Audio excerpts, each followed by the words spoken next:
वक्त हेड इस्लाम पर मौजूद हैं, जिसे मुकाबान में हेड पल्ला भी कहा जाता है।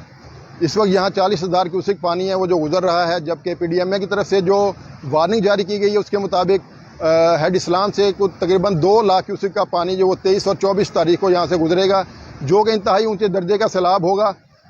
113 जो मवाज़ियात हैं वो इस ऊंचे दर्जे के सैलाब से वो ज़ेर आब आने का ख़तरा है, जहाँ से मकीनों का इनखला जो है वो फौरी तौर पर यकीनी बनाया जा रहा है। ज़िला इंतज़ामिया और पुलिस की टीमें हैं वो मुख्तलिफ मुकामात पर जाकर लोगों को वहाँ से बाहर निकाल रही हैं। जो लोग ट्रांसपोर्टेशन की सहूलत नहीं रखते उन्हें ट्रांसपोर्टेशन फराहम की जा रही है।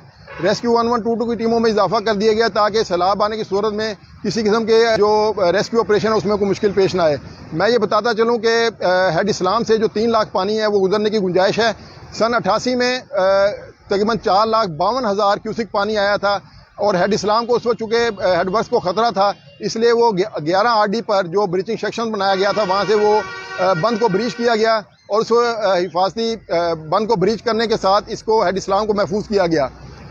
इस मरतबा लोगों में ये अफवाहें गर्दिश कर रही हैं और तशवीश पाई जा रही है कि शायद इस मरतबा भी वहाँ से को ब्रीच करके तो लुडन की आबादी जो है उसको मुश्किल से 2-4 किया जाएगा। तो मैं बताता चलूँ कि ऐसी कोई सूरत हाल नहीं। गुज़िश्ता दिनों कमिश्नर मुल्तान डिवीज़न मोहम्मद आमिर खान ने हेड इस्लाम का दौरा किया।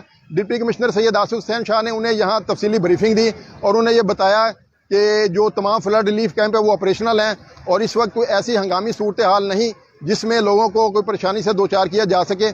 तो ऐसा जो लोगों में ये तशवीश पाई जा रही है कि लुडन शहर को कोई ख़तरा है, तो इसमें ऐसी कोई बात नहीं, क्योंकि ज़िला इंतज़ामिया और हुकूमत पंजाब की जो बड़ी तरजीह है वो इंसानी जानों का जो तहफ़्फ़ुज़ है वो इनकी तरजीह है।